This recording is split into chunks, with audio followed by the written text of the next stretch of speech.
Hoje vamos falar do lar dos filhos de Deus, sobre casamento. Se obviamente na nossa igreja não tivéssemos o hábito saudável de poder pregar a Bíblia de maneira sequencial, livro por livro, carta por carta, seguramente o meu primeiro sermão deste novo ano letivo, depois de férias, não seria este. Eu não iria escolher este. Mas é todo o conceito de Deus, é a palavra de Deus para nós, e este é um sermão extremamente difícil de expor, especialmente nos dias de hoje. Uma das maiores tristezas que eu carrego é que eu não tenho nenhuma memória dos meus pais juntos. Nenhuma. Além que eles já faleceram, os meus pais, ambos. A minha mãe quando eu tinha 6 anos, o meu pai quando eu tinha 12 anos. Eles se divorciaram quando eu tinha apenas 4 anos de idade. A minha mãe enganava o meu pai até que foi descoberta. Essa é a história da minha família. Eu não tenho nenhuma memória dos meus pais juntos. Agora, tudo isto é trágico, obviamente. Mas eu não sou um caso isolado. Infelizmente, a minha história é muito comum em Portugal e no mundo inteiro. Em 2021, e eu não vou falar de 2020 porque foi um ano excepcional, como vocês sabem, com a pandemia. Porque em 2020, de 100 casamentos realizados em Portugal, 95 divórcios. Em 100, 95 divórcios. Em 2020. Mas foi excepcional. Então vamos a um ano diferente. Não pode servir como padrão, 2020. Os dados que eu tenho, que eu pesquisei, é 2021. Em cada 100 casamentos em Portugal, 60 resultaram em divórcio. A minha família e a história da minha família é muito comum à maioria das famílias, em Portugal e no mundo. Agora, os meus pais não temiam a Deus. Os meus pais nunca nasceram de novo. Os meus pais não tinham o Espírito Santo. Os meus pais nem frequentavam as reuniões da igreja, nem da Igreja Católica Romana. A pergunta que também nós devemos fazer é: mas como é que serão as estatísticas no casamento entre protestantes e evangélicos? Será muito diferente? E eu fui pesquisar. E de acordo a um estudo divulgado em 2017, que eu tive acesso, divulgado nessa página, neste site Gospel Mais, um estudo feito pelo Barna Group, nos Estados Unidos, chegou à conclusão que a taxa de divórcios entre evangélicos em 2017 se igualou pela primeira vez ao restante da sociedade.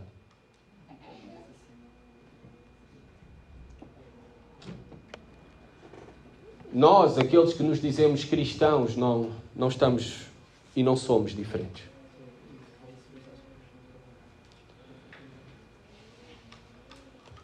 Isto deve-se porque no casamento, em casa, somos o que somos. Em casa nós estamos à vontade. Em casa não há máscaras. Em casa não há shows de aparências. O casamento revela a verdadeira condição do coração. Do nosso coração. Eu pensei que era muito boa pessoa, paciente, generosa, até me casar. Foi essa a conclusão que eu cheguei. Depois de casar, já não tenho essa imagem de mim. O casamento revela a verdadeira condição do nosso coração. O melhor é revelado no casamento, mas também o nosso pior é revelado no casamento. E como tal, nos momentos mais difíceis, até para cristãos, muitas vezes a separação, o divórcio, é uma opção fácil e tentadora. Agora, não pensemos que estes números e estes testemunhos que eu trago aqui são apenas de característica ou de um problema exclusivo do século XXI, porque temos a tendência de analisar a história somente de acordo àquilo que vemos, ao nosso contexto. Este problema de famílias destruturadas, infidelidade no casamento, divórcio, era também algo muito normal nos tempos do apóstolo Paulo. Nas mais diversas culturas do apóstolo Paulo, que dominavam o primeiro século em que foi escrito o Novo Testamento, a carta aos Efésios, a cultura judaica, a cultura helénica, grega, a cultura romana. Por exemplo, isto era muito normal, o divórcio. Por exemplo, os judeus, para um judeu, naquele tempo, os homens judeus podiam divorciar-se da sua esposa por razões completamente fúteis. Ao ponto, por exemplo, se ela deitou sal a mais na comida. Era uma razão válida para poderem se divorciar da sua esposa. Ou se ela deixou queimar o arroz. Era esta a cultura dos judeus. Ensino de rabis. Dos mestres religiosos daquele tempo. Os gregos. O que falar dos gregos, então? Os gregos, há uma frase de um filósofo ateniense, uma frase anónima, mas ficou registada, que dizia que nós, gregos, temos as concubinas para satisfazer os nossos prazeres e para prover todas as nossas necessidades diárias do mesmo. E temos as nossas esposas para nos dar filhos legítimos e serem as guardiãs fiéis dos nossos lares. A imoralidade presente na cultura grega daquele tempo. O que dizer então dos romanos? Piores ainda. O casamento na cultura romana, para os romanos, era apenas um acordo político. Não significava uma aliança afetiva. Daí que muitos homens e mulheres tinham vários casamentos ao longo da sua vida. E até vários, poligamia. Por exemplo, há vários famosos como Pompeu, que vocês já ouviram falar de certeza na escola, que teve 5 esposas. Ou os imperadores Calígula e Cláudio, que casaram-se, cada um deles, 4 vezes. Entre as mulheres também. Não pensem que na Roma era só com os homens. As mulheres também. Havia uma esposa, uma mulher que foi mãe de Corbulau, que foi um general muito famoso do imperador Nero. Ela teve 7 filhos de 7 maridos num período de 20 anos. O divórcio era uma prática muito banal na sociedade romana. Ao ponto que um historiador romano escreveu o seguinte sobre as mulheres romanas. Elas casam-se para se divorciar e divorciam-se para casar. É neste contexto que Paulo escreve a carta de Efésios 5. Toda a carta dos Efésios, especificamente o capítulo 5, vamos olhar para ele hoje. O que é que mudou do primeiro século para o século XXI sobre a forma como a humanidade, a sociedade olha para o casamento? Nada. Nada. A influência do cristianismo durante os últimos séculos, e é devido à influência do cristianismo, mudou, sem dúvida, muita coisa. Havia mais o conceito de família, o permanecer juntos. Se vamos à época em Portugal do Estado Novo, há apenas 1% de percentagem de divórcio em Portugal em 1960. 1%. Hoje em dia já vai acima dos 60%.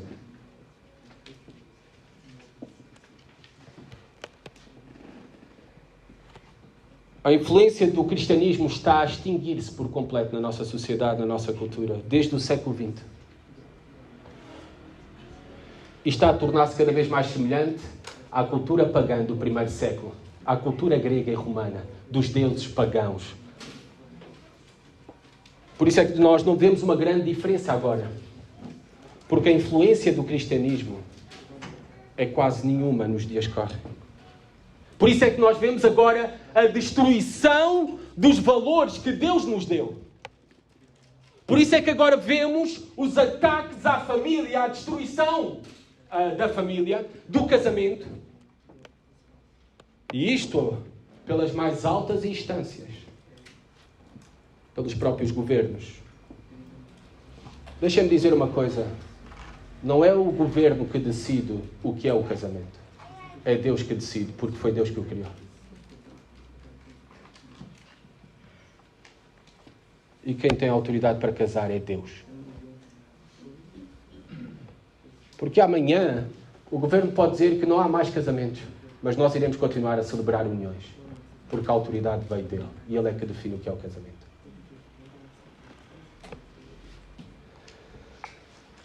Nós vivemos numa cultura imensamente perversa. Mais uma estatística para vocês entenderem aquilo que eu estou a falar. De acordo com as previsões mais simpáticas de um estudo em 2017,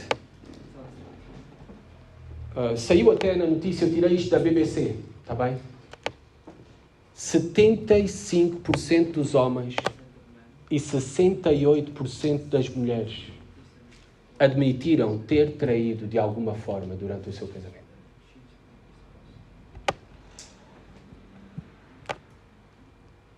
É assustador, não é? Como é que deve ser o casamento dos filhos de Deus? Como deve ser os nossos casamentos? Na nossa igreja. Como deve ser o casamento, aquele que Paulo diz no capítulo 5, versículo 1, sede imitadores de Deus, daqueles que imitam a Deus, daqueles que são filhos de Deus, daqueles que têm o Espírito Santo. Como deve ser o casamento, e temos que ler o texto que vamos ler em seguida, temos que ler no contexto de tudo aquilo que já falámos anteriormente. Paulo vem falando de ser cheio do Espírito Santo. E sabem como é que se manifesta alguém, um homem ou uma mulher cheio do Espírito Santo? Manifesta-se primeiramente dentro da sua casa, no seu casamento. É esta a ordem que Paulo coloca. Nós devemos perguntar-nos esta manhã, com a ajuda do Senhor. Eu próprio, quando estava a estudar este texto, eu tive que parar e pedir perdão a Deus. E pedir a ajuda a Deus para viver aquilo que sou confrontado pela sua palavra. E nós devemos fazer o mesmo. Porque a grande pergunta que se coloca, e devemos colocar nas nossas vidas, nos nossos casamentos, é que onde estão os efeitos da cruz, da obra de Jesus Cristo em nós? Onde está a diferença em nós, dos demais? Onde se vê? E que se possa ver no nosso casamento, na nossa família. Vamos ler a palavra de Deus, Efésios capítulo 5, versículo 22 a 33. Diz assim a palavra de Deus. Vamos colocar-nos de pé para ler a mesma, por favor. Aqueles que podem, tá bom? Não se sintam obrigados.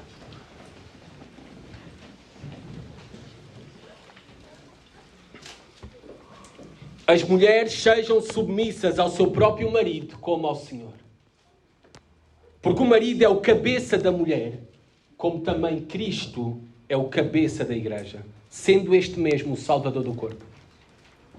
Como, porém, a igreja está sujeita a Cristo, assim também as mulheres sejam em tudo submissas ao seu marido. Maridos, amai vossa mulher, como também Cristo amou a igreja e a si mesmo se entregou por ela, para que a santificasse, tendo-a purificado por meio da lavagem de água pela palavra, para apresentar a si mesmo igreja gloriosa, sem mácula, nem ruga, nem coisa semelhante, porém santa e sem defeito. Assim também, os maridos devem amar a sua mulher como ao próprio corpo. Quem ama a esposa, a si mesmo se ama. Porque ninguém jamais odiou a sua própria carne. Antes, a alimenta e dela cuida, como também Cristo faz com a igreja. porque somos membros do seu corpo. Eis porque deixará o homem a seu pai e a sua mãe, e se unirá à sua mulher, e se tornarão os dois uma só carne. Grande é este mistério, mas eu me refiro a Cristo e à Igreja. Não obstante vós, cada um de por si, também ama a própria esposa como a si mesmo, e a esposa respeite o marido. Podem sentar-se, por favor.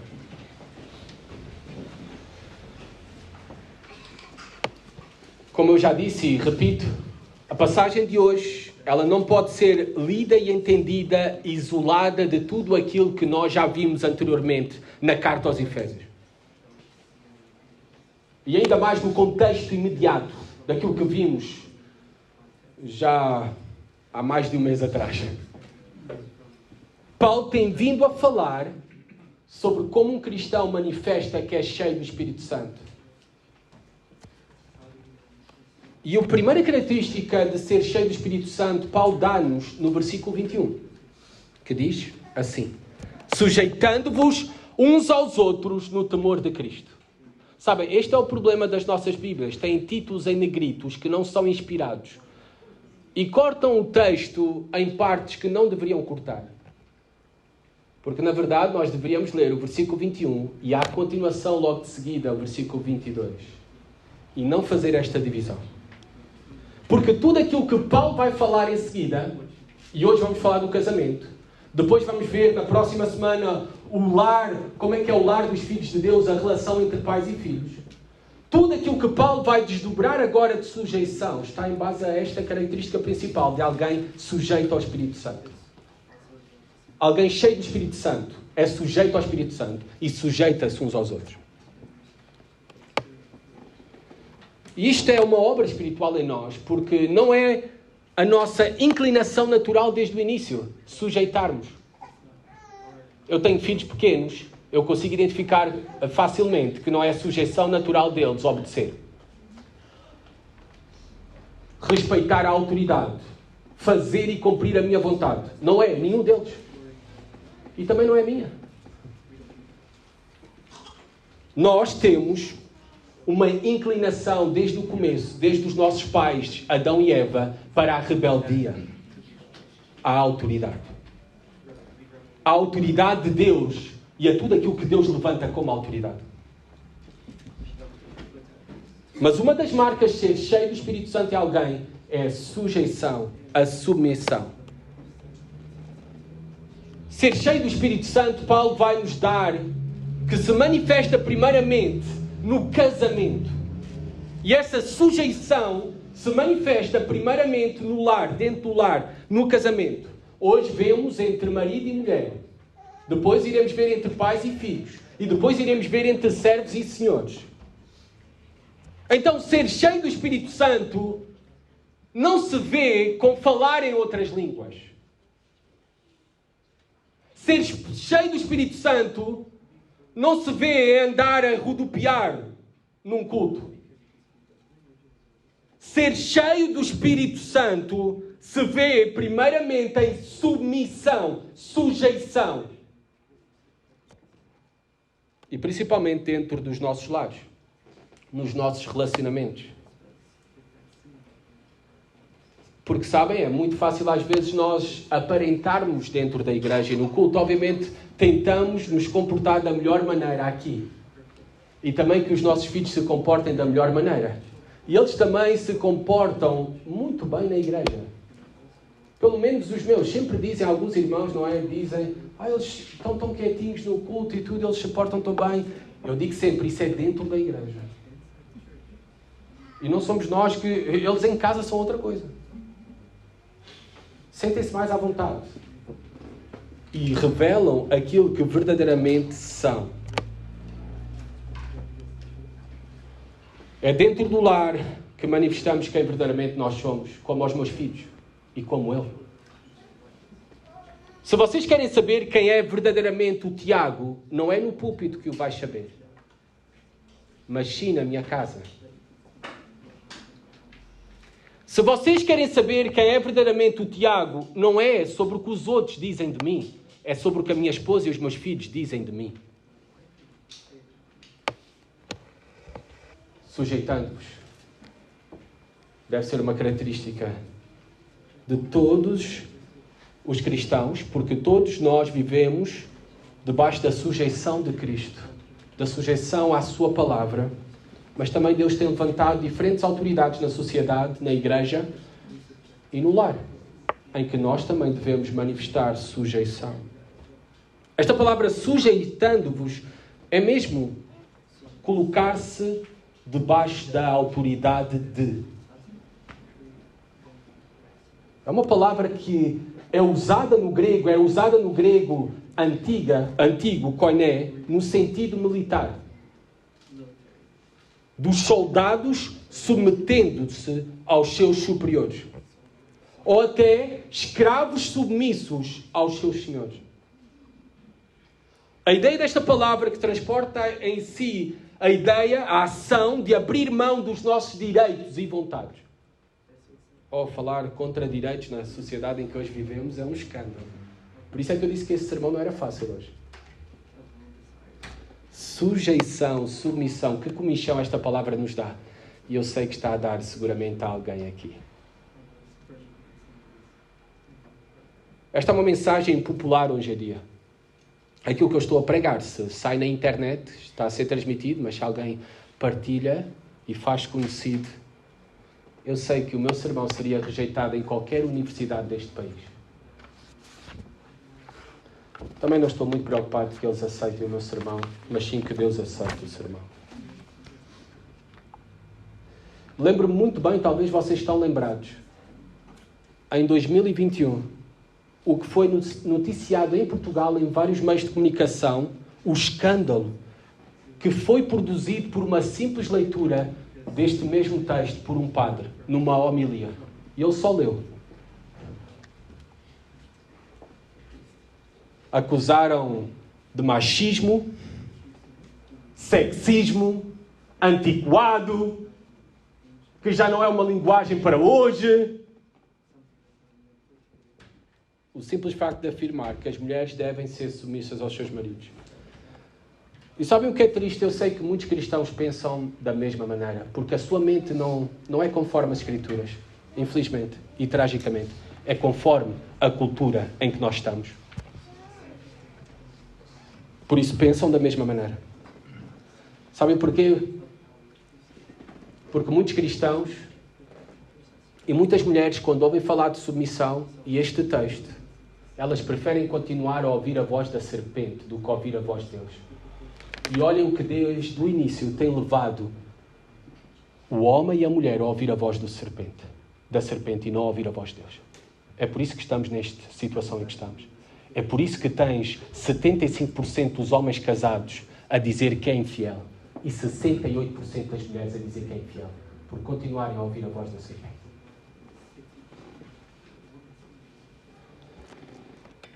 Eu espero que nós possamos e devemos, como filhos de Deus, ouvir a voz do nosso Pai Celestial e seguir os seus conselhos amorosos para nós.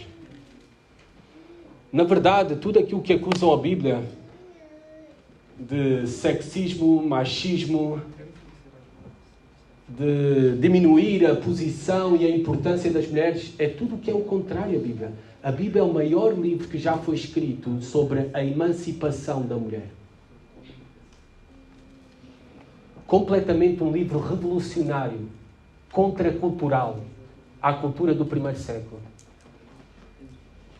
As mulheres não eram tidas no primeiro século como testemunhas, não eram aceitas como testemunhas em tribunal. E quem foram as primeiras testemunhas da ressurreição de Jesus Cristo? Mulheres.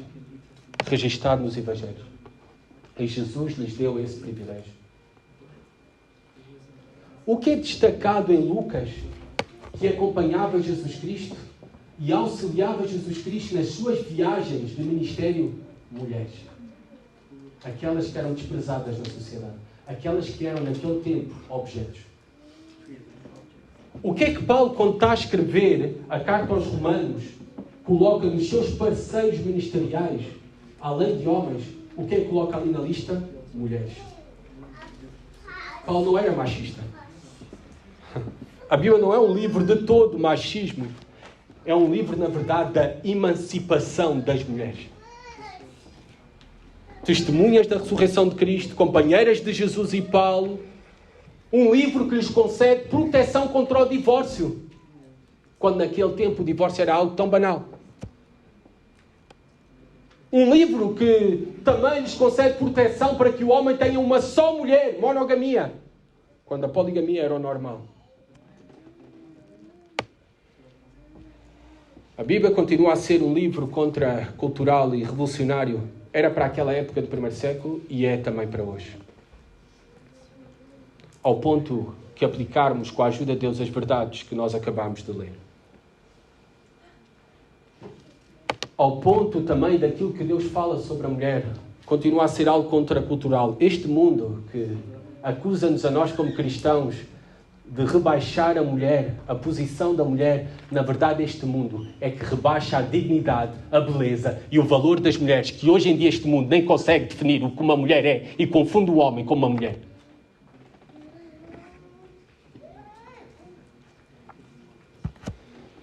E se já estava perigoso esse sermão ir para a internet, imaginem agora. A primeira lição é que a sujeição também não é algo exclusivo para as mulheres. Versículo 21. A sujeição é para todos. Para todos aqueles que são filhos de Deus. A sujeição, esta ordem de submissão, não é algo exclusivo na sociedade para as mulheres. Ou na igreja. Porque, na verdade, toda a sociedade, a igreja, se rege nas mais diversas áreas com o princípio de autoridade e sujeição. Senão isto viraria um caos. A sociedade, a igreja, se não há este princípio de autoridade e sujeição. Por isso a sujeição é para todos. Agora, o que vemos sim, que Paulo vai tratar agora, as diversas formas de sujeição aliadas aos diversos papéis que nós temos na sociedade, na igreja, no lar. E Deus nos deu distintos papéis. Mas, no fundo, todos nós, homens e mulheres, estamos sujeitos a alguma autoridade. E, no fundo, estamos sujeitos, afinal, à autoridade de Deus. À autoridade de Jesus Cristo. Porque Ele é o cabeça da igreja. Então, Paulo agora vai especificamente desdobrar-se, primeiramente para as mulheres, no seu papel, no lar especificamente. E o papel do lar nas mulheres é sujeitar-se, submeter-se à autoridade do homem. E isto que nós acabámos de ler e que agora vamos ver, deixem-me dizer que esta não é uma mensagem que nós devemos esperar que seja compreendida ou aplicada por não cristãos. Não pode ser. Esta é uma mensagem para cristãos. Estamos a falar de um lar de um cristão. Estamos a falar para cristãos e pessoas cheias do Espírito Santo. Sabem porquê? Porque é impossível, sem o Espírito Santo, nós vivermos estas verdades e aplicá-las às nossas vidas, ao nosso casamento. É impossível. Impossível. É impossível sem o auxílio de Deus, sem o Espírito Santo, que uma mulher se submeta e se sujeite voluntariamente ao seu marido. É impossível. Mas Paulo vai dizer por isso, tendo todo o contexto de Efésios, que alguém cheio do Espírito Santo, e especificamente uma mulher cheia do Espírito Santo, é uma mulher que sim irá submeter-se ao seu marido. A submissão é uma ordem específica para as mulheres. Reparem, versículo 22. As mulheres sejam submissas ao seu próprio marido como ao Senhor. As mulheres aqui, de quem é que está a falar? Está a falar de todas as mulheres? Não. É uma referência somente às mulheres casadas. No versículo 22, nós temos a palavra submissas. Mas alguns dos manuscritos mais antigos no grego não têm esta palavra. Mas isso não há nenhum problema. Porque todo o contexto anterior, versículo 21, o contexto que segue é de sujeição e submissão. E, na verdade, o que Paulo está a dizer, mesmo que se queremos retirar a palavra no versículo 22, submissas, que Paulo está a dizer, por outras palavras, fazendo uma tradução literal do grego, que eu tentei, não sou nenhum erudito, mas as mulheres, da mesma forma que são ou que o fazem para o Senhor, sejam ou façam para os seus maridos. Isto está no contexto de sujeição, não nos esqueçamos do versículo 21. Mas vemos aqui outras lições. As mulheres sejam submissas ao seu próprio marido. As mulheres devem ser submissas somente aos seus próprios maridos. Não é para ser submissas a outros homens. A submissão também, reparem, Paulo está a falar para as mulheres serem submissas. A submissão deve partir da mulher, voluntariamente. Não deve ser imposta pelo marido. Não é para agora, nós homens, chegarmos às nossas casas, tu tens que submeter-te. Porque não é mandamento teu. Tu não tens autoridade sobre a tua mulher. Neste sentido de dizer o que ela tem que fazer sobre Deus. É Deus que tem e é Deus que está a dizer às mulheres que o façam. E deve partir delas voluntariamente. A obediência a este mandamento. Voluntariamente ao Senhor. Não a ti. E como é que deve ser a submissão? Paulo nos dá o exemplo. A submissão deve ser como ao Senhor. Uau! Eu sei que talvez muitas coisas estão a passar pelo pensamento aqui das mulheres casadas. Que o teu marido não é Jesus Cristo, nem de longe, isso eu já sei. E não se deve esperar isso dele. Ele não é Jesus Cristo. Ele não é um homem perfeito. Nenhum homem é. Mas sim, tu deves ter como padrão de sujeição e submissão, obediência ao teu marido, como líder espiritual que Deus colocou em casa. O pastor que Deus colocou em casa foi o teu marido. Ou para aqueles que têm até esposos não cristãos, mesmo assim, o líder que Deus colocou na tua casa foi o teu marido. E deves esperar que tu o trates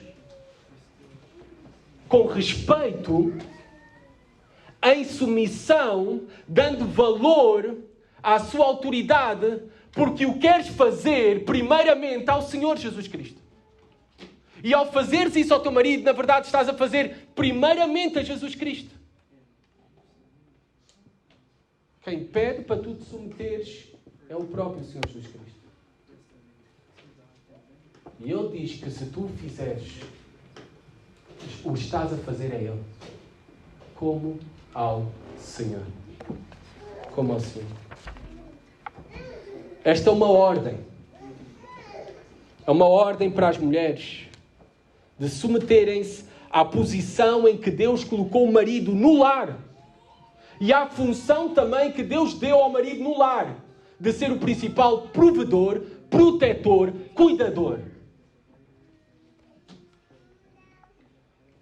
Amadas irmãs, vocês não devem olhar para os vossos maridos como motivação para obedecer este mandamento.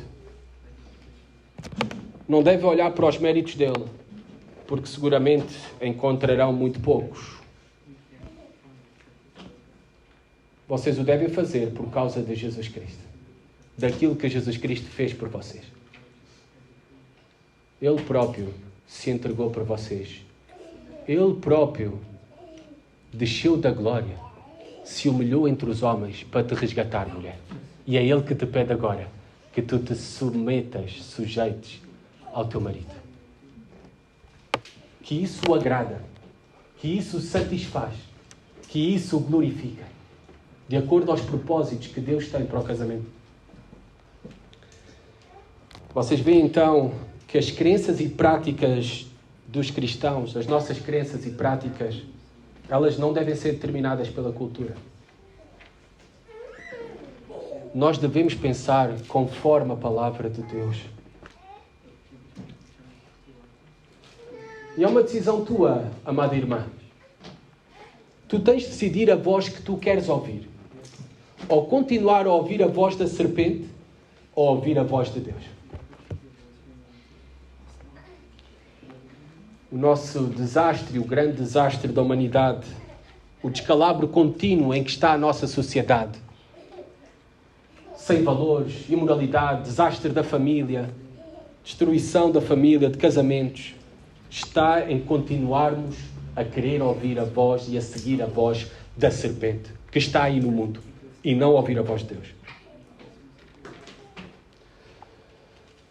Reparem que Paulo também, na continuação do versículo 23, ele vai dar a razão que qual a razão pela qual uma mulher deve tratar o seu marido como se fosse o Senhor Jesus Cristo. Como se o tivesse a fazer ao Senhor Jesus Cristo. Versículo 23. Por causa do papel que Deus deu ao homem, ao marido, dentro do lar. Porque o marido é o cabeça da mulher. Cabeça aqui claramente tem que ser entendido como autoridade. Alguns teólogos, alguns pregadores, dizem que não está a falar da autoridade, está a falar do outro significado desta palavra, fonte, origem. Que a mulher veio da origem do homem. Este é o problema de quererem fugir entre os pingos da chuva, mas todo o texto está a falar de sujeição e submissão, está a falar de autoridade. Meus queridos eruditos no grego, não há como fugir, podes dar as voltas que tu quiseres. A palavra aqui cabeça é a autoridade. E aqui começam as piadinhas habituais, não é? Quem já não fez estas piadinhas? O marido é o cabeça, mas a mulher é o pescoço. O meu marido já sabe que comigo é sim ou claro. Essa roubei de alguém, não vou dizer quem. Sabem, eu gosto muito de brincar. E, na verdade, eu creio que um dos meus problemas é ser um bocadinho ou um bocadão gozão. E às vezes eu vejo que as pessoas, quando eu entro em muita confiança, e como eu gosto muito de brincar, às vezes eu vejo que as pessoas, às vezes passam um pouquinho os limites. Mas hoje eu não vou brincar sobre isso, sobre estas piadas. E na verdade eu creio sobre este assunto tão sério do casamento. E eu digo isto agora com a convicção da minha própria experiência pessoal e ministerial, observando de longe e de perto, na sala do aconselhamento, o estado de muitos casamentos, que não é um assunto para brincar. O nosso grande problema na igreja é que temos brincado com coisas sérias. O nosso grande problema é que lemos isto e isto não é para mim. E não nos esforçamos, nem como mulheres, nem como homens, em viver estas verdades que Deus tem para nós. E por isso é que facilmente vamos atrás dos cantos de sereia deste mundo, desta cultura. E rejeitamos a palavra de Deus. E é por isso que nós não recebemos as bênçãos de Deus. Deus não vai abençoar um povo desobediente à sua palavra. Deus não vai abençoar um casamento desobediente à sua palavra. Deus não vai abençoar um lar, uma família desobediente à sua palavra. Deus colocou o homem, o marido, como cabeça no lar. O marido é o cabeça da mulher. Como também Cristo é o cabeça da igreja. E aqui Paulo começa uma transição gloriosa que mostra que nós estamos a falar, quando falamos do casamento e quando falamos dos nossos casamentos, estamos a falar de algo muito superior àquilo que nós vemos e sabemos e conhecemos. Algo muito mais sublime que vai além de nós. Paulo começa a usar Cristo como comparação.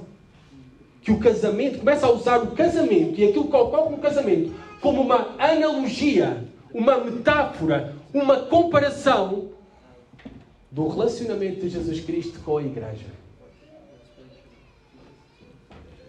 O propósito do casamento, dos nossos casamentos, ele é muito maior do que nós e vai além de nós.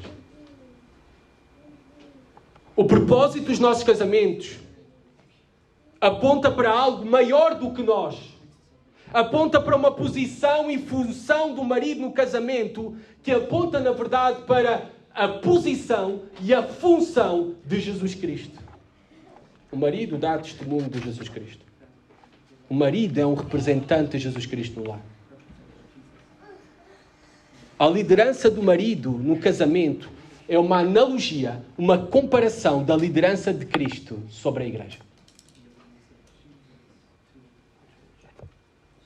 E o texto diz, como também, versículo 23, como também Cristo é o cabeça da igreja, sendo este mesmo o Salvador do corpo.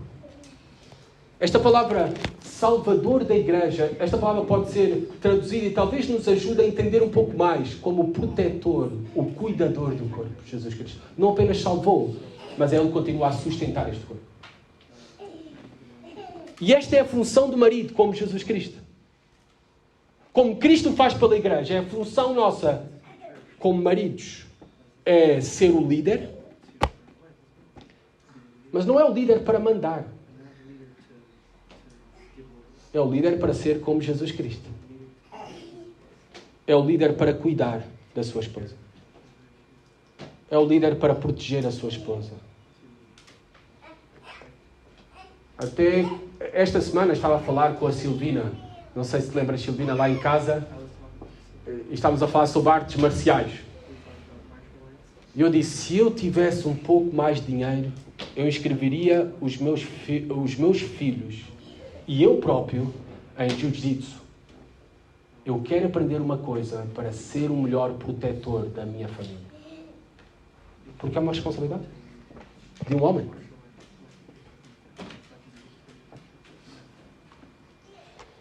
Homens foram feitos para proteger famílias,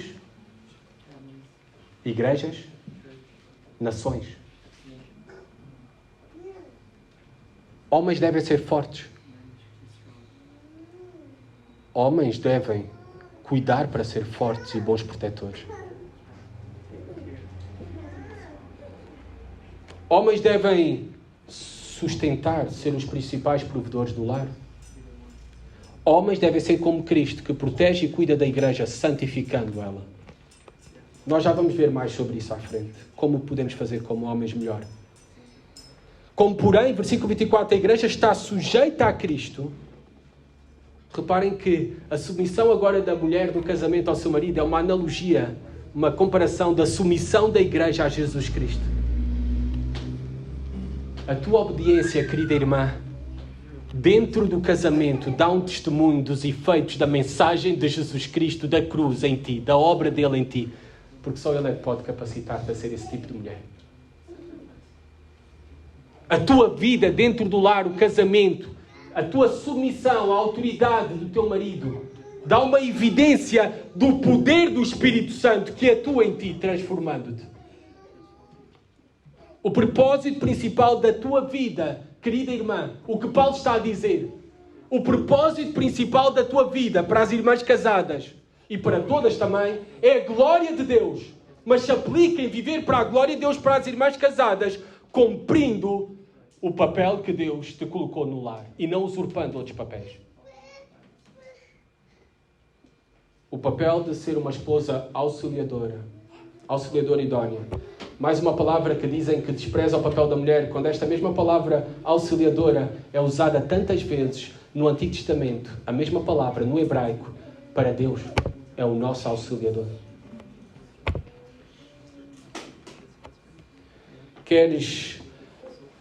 E amadas irmãs, querem glorificar a Deus, primeiramente começa no teu casamento. Sendo uma esposa submissa no teu papel em função que Deus separou para ti.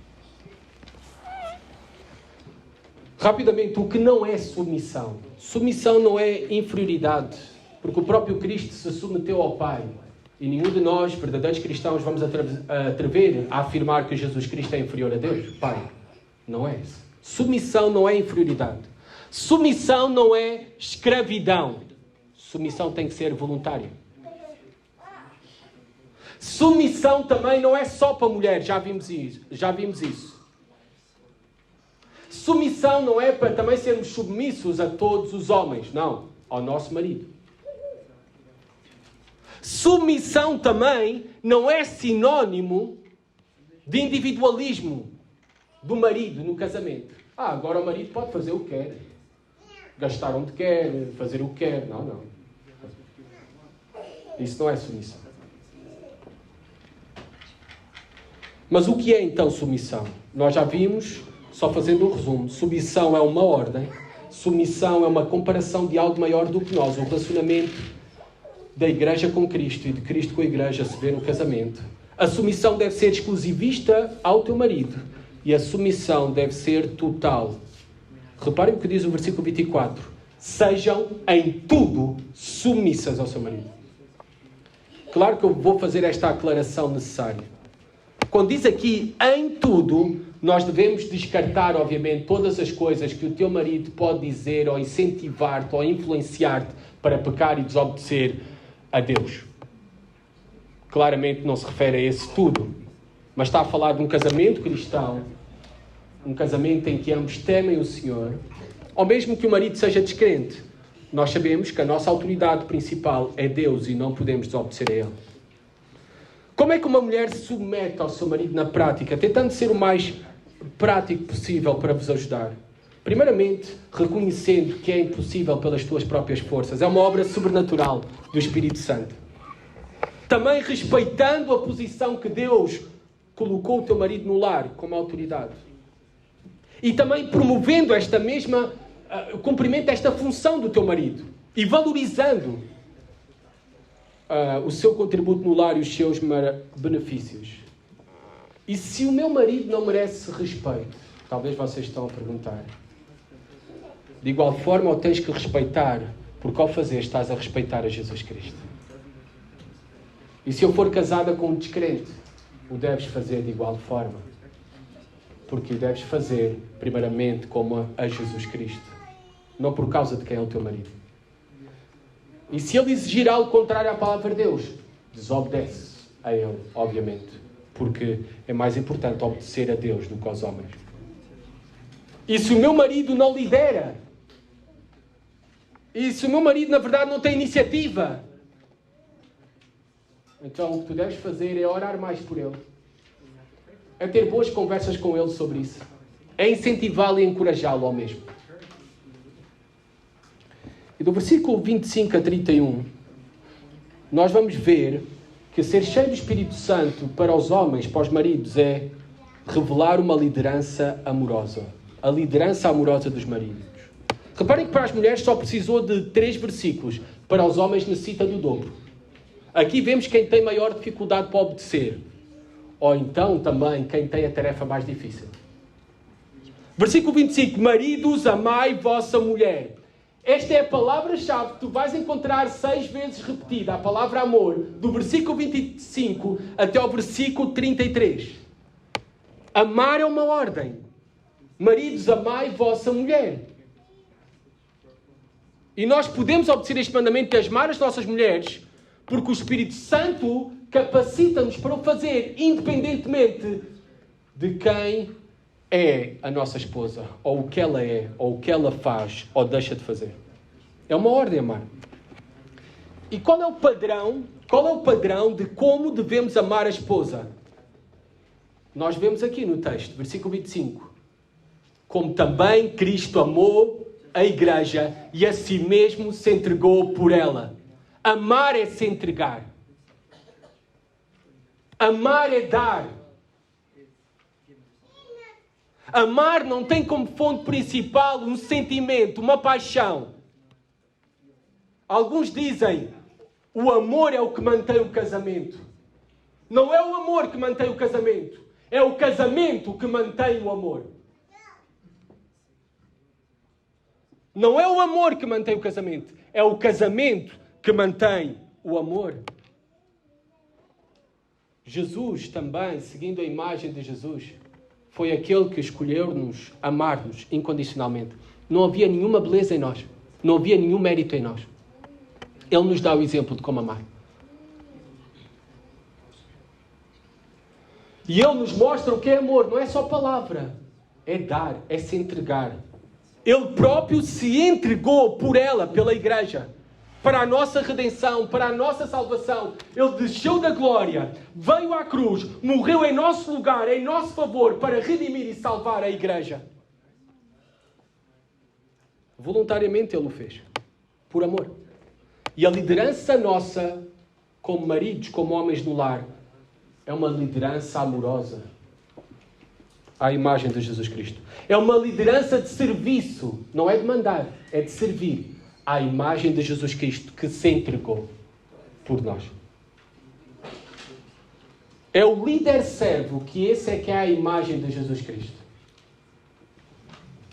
E com que fim Jesus Cristo fez tudo isso? Versículo 26. E os benefícios do mesmo. E nós também aqui vamos poder ver o resultado do nosso amor e os frutos do nosso amor para com a nossa esposa. Primeiro, para que a santificasse. Jesus Cristo se entregou pela igreja para a santificar. Para a separar para Ele e para os seus propósitos. Para poder também cada vez mais a poder separá-la de uma maneira dedicada para Ele. Nós somos chamados também para santificar as nossas esposas. Sabem, não somos chamados apenas a morrer pelas nossas esposas. Isso talvez seria o mais fácil. O mais difícil é viver pelas nossas esposas. Isso é o mais difícil. É o dia a dia. De nós como maridos, homens, demonstração de amor. Presta bem atenção. De nós é esperado, à imagem de Jesus Cristo, que possamos promover o crescimento espiritual das nossas esposas. Que possamos protegê-las fisicamente, emocionalmente, espiritualmente também. Nós sabemos que Adão não o fez quando teve a oportunidade de fazer com Eva. E nós sabemos a morte física que provocou na sua esposa Eva e a morte espiritual.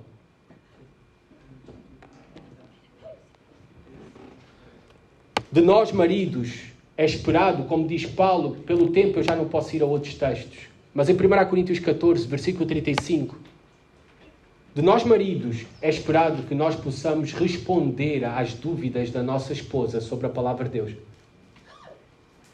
Quando chegar o sermão em casa e elas perguntarem, não entendi isso, não percebi muito o que é que o pastor queria dizer aqui, é a tua responsabilidade de ensiná-las.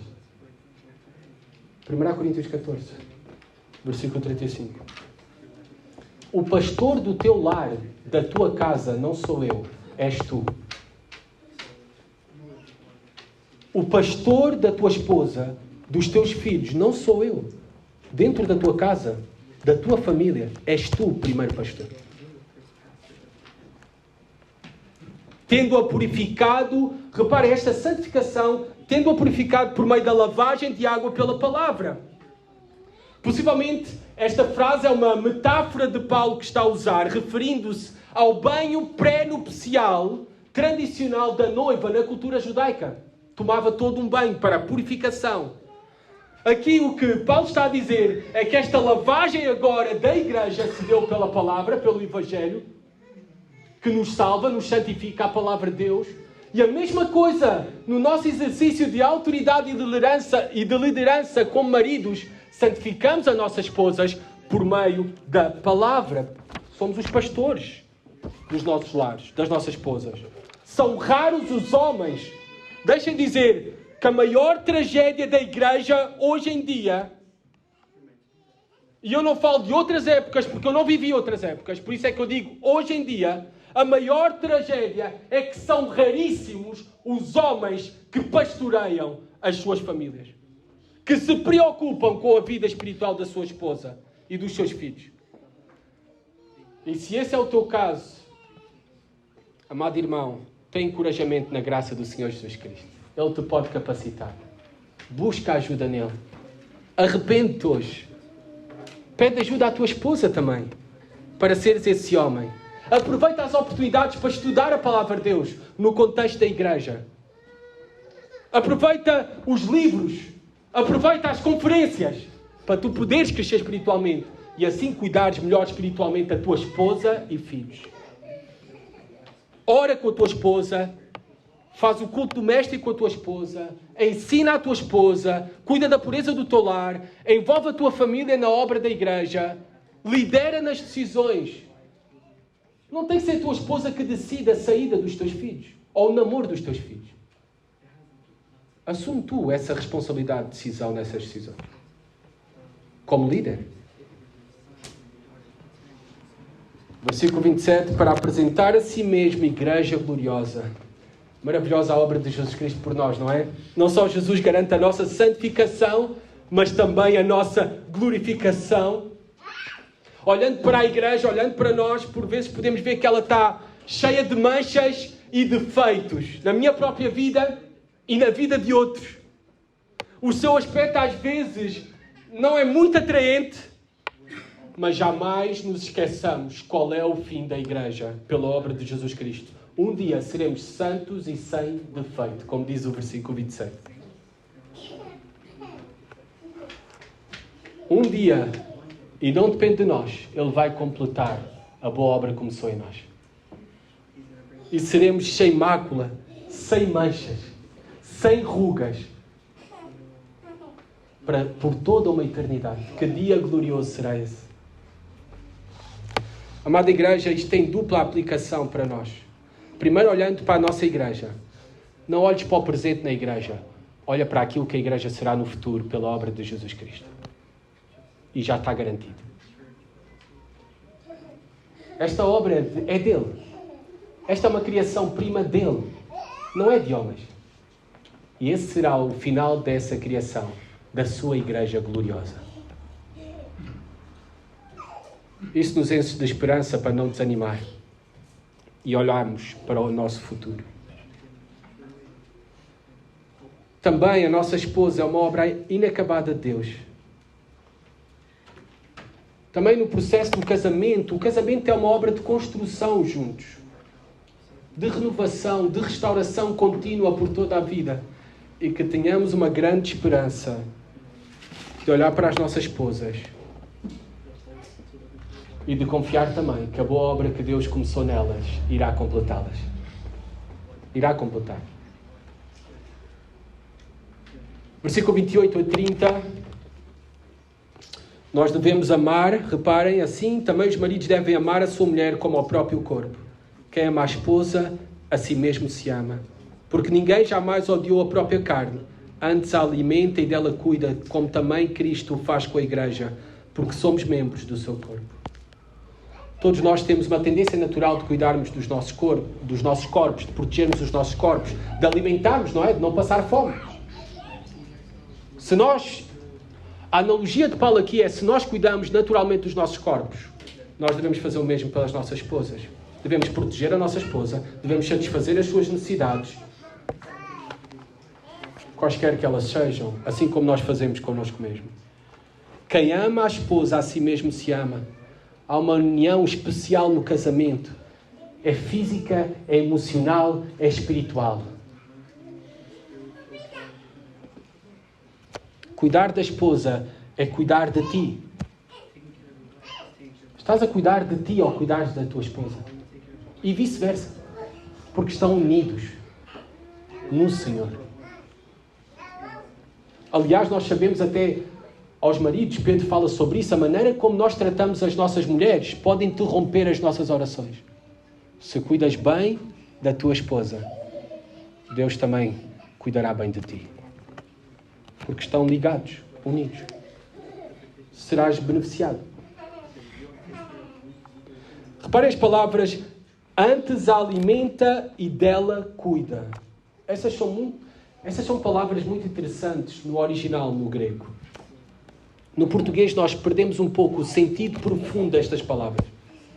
Aqui, essas duas palavras eram usadas para o contexto de uma mãe a cuidar do seu bebê. Esta palavra alimenta, na verdade, é criar. Em alguns casos até era usada esta palavra para a palavra amamentação, amamentar. É a nossa responsabilidade de cuidarmos e de provermos espiritualmente, fisicamente, para as nossas esposas. Esta semana fui levar, o meu filho faz uma vez por semana natação na piscina de Odivelas. E estava lá, enquanto estava à espera que ele saía da piscina, já tinha acabado, estavam dois homens a falar, dois amigos aí ao lado. E estava uma amiga a dizer: a minha esposa nos últimos 8 meses não tem trabalhado, está com sintomas de Covid prolongado, aquilo que dizem, não sabem muito bem o que é. Então ela não tem trabalhado e tudo. Estou a sustentá-la, a ela, e estou a sustentar-me a mim. E estava a falar isso como se fosse uma grande coisa. Como se fosse uma grande coisa. Não faz mais do que a sua responsabilidade.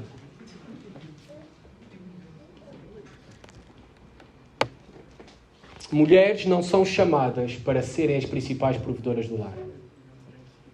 Não encontramos isso nas Escrituras, mas encontramos isso para os homens. Eu não estou a dizer que as mulheres não devem ganhar dinheiro. Eu estou a dizer que elas não foram chamadas com a responsabilidade principal de serem as principais provedoras do lar. Cuidar também. Esta palavra cuidar, sabem qual é a palavra? É a palavra aconchegar. Na verdade, Paulo usa esta mesma palavra, que é traduzida em Tessalonicenses. Paulo ali é traduzida por acariciar. Maridos, amem também pela forma como vocês manifestam no toque com as vossas esposas. Sabe, lembrem-se lá do namoro, não é? Do namoro, vocês davam a mão, não é? Vocês abraçavam-se todo o tempo. Regressa a isso. Dando a mão, abraçando, consolando, aconchegando-a no teu peito. É isto que Paulo está a dizer. Esta é a imagem que nos está a dar. Isto era completamente desconhecido no tempo do apóstolo Paulo. Completamente desconhecido. Isto. As mulheres eram tratadas como objeto. Mas Paulo está a dizer, como filhos de Deus, nós devemos ser diferentes na forma como tratamos as nossas esposas e mostrar o nosso amor por elas. Como diz aqui, como também Cristo faz com a igreja. Cristo que salvou a igreja, Cristo que protege a igreja, Cristo que consola a igreja, Cristo que capacita a igreja, Cristo que intercede, ora pela igreja, Cristo que supra a igreja, e podia continuar a lista. Tudo isso é esperado de nós também, no nosso casamento, para com as nossas esposas.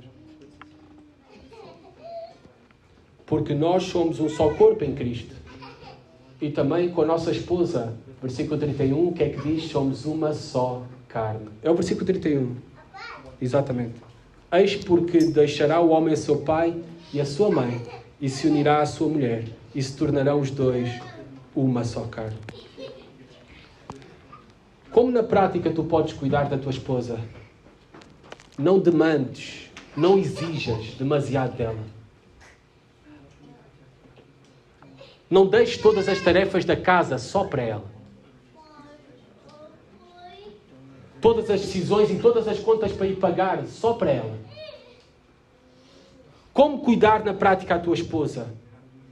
Não colocando também o peso das decisões difíceis sobre ela. Quando há alguma decisão difícil, tu dizes, se tu. Isso não é cuidar da tua esposa. Na verdade, isto é cobardia. E tem muito pouco de homem. Preocupando-se também com a sua saúde física e espiritual. Se ela está doente, trata tu dos miúdos. E há tempos sim que tens até que suprimir o teu trabalho ou o teu ministério. E o tens de fazer para cuidar da tua esposa, porque é a tua primeira responsabilidade. Diante de Deus.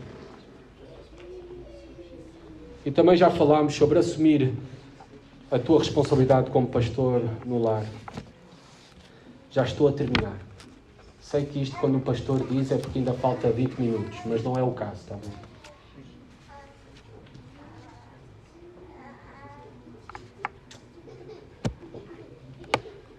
Como eu já não pregava há 3 semanas, tenho que compreender. Versículo 32 e 33 diz assim a palavra de Deus. Terminamos com isto. Grande é este mistério, mas eu me refiro a Cristo e à Igreja. Não obstante, vós, cada um de por si, também ama a própria esposa, como a si mesmo. E a esposa respeite ao marido. Este é o grande propósito do casamento. É manifestar a Cristo. É revelar a sua glória. É apontarmos para os outros, apontar através do nosso casamento, das nossas vidas, para a mensagem da cruz.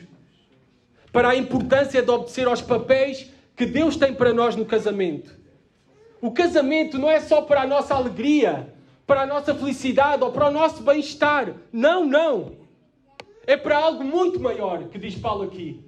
O nosso casamento é para dar testemunho, é para pregar sobre o relacionamento de Jesus Cristo com a Igreja. Deus, como alguém disse, Deus criou o homem e a mulher para que narrem a magnífica história de Cristo. Esse é o propósito do casamento. Narrar juntos a magnífica história de redenção de Jesus Cristo. Como Paulo, falando do casamento, se entusiasmou, como eu me entusiasmei na pregação, Paulo tem a necessidade, no versículo 33, de resumir aquilo que ele tinha dado como mandamentos. Para que não nos esqueçamos, ele diz: não obstante vós, cada um por si, também ame a própria esposa, como a si mesmo. E a esposa respeite o marido. O casamento foi criado para refletir o amor, a obra, a aliança, a união de Cristo com a sua noiva, a Igreja. O homem foi criado para refletir como marido o amor, o sacrifício e o cuidado de Jesus por nós. A mulher foi criada como esposa para refletir no casamento o temor, a submissão e a beleza da Igreja. Cristo é manifesto em nós, verdadeiramente, quando uma mulher se submete e o marido lidera amorosamente. Aí Cristo é verdadeiramente manifesto em nós. Mulheres, a submissão é um ato de louvor a Deus. Estás disposta a oferecer a mesma como sacrifício vivo e agradável a Deus, submetendo ao teu marido? Eu espero que sim. E que o Senhor te ajude. Porque essa é a marca de uma mulher cheia do Espírito Santo. Homens, amar exige tudo de nós. Exige tudo de ti. Assim como Cristo, que nos amou, foi exigir tudo dele, até a sua própria vida. E esse é o nosso ministério principal. A nossa vocação mais elevada nesta vida, a nossa dignidade maior, é viver pela nossa família. Essa é a nossa dignidade maior. Uma palavra para os solteiros. Não falei para vocês durante o sermão, mas não podia deixar de o fazer. Pensa muito bem antes de casar. É isto que é o casamento que acabaste de ouvir. Pensa muito bem e não te cases com qualquer um. Um não cristão nunca te vai poder dar isto. Nunca. Pensa muito bem antes de casar.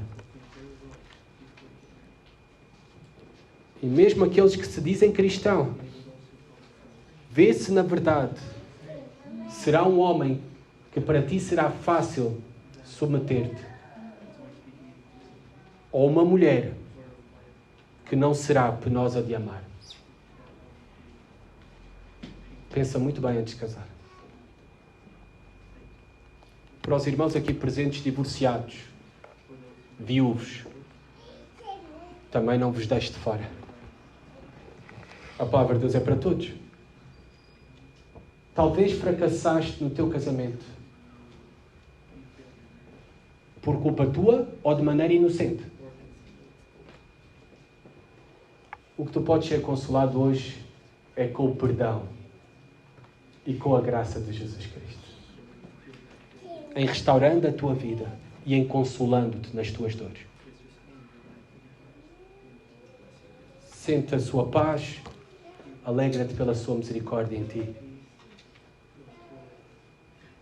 Para divorciados e viúvos, se esta manhã te sentes sozinho ou sozinha, lembra-te que, na verdade, o teu relacionamento principal e o único que é eterno é com aquele que nunca te abandonará. É com aquele que está vivo. É com aquele e o único que pode satisfazer completamente a tua alma. Sabem de quem é que eu estou a falar? Eu estou a falar de Jesus Cristo, que te diz que tu és um com Ele e que Ele é o teu esposo para todo o sempre. Por último, depois de tudo aquilo que nós ouvimos, todos nós necessitamos do poder de Deus para obedecer a esta palavra.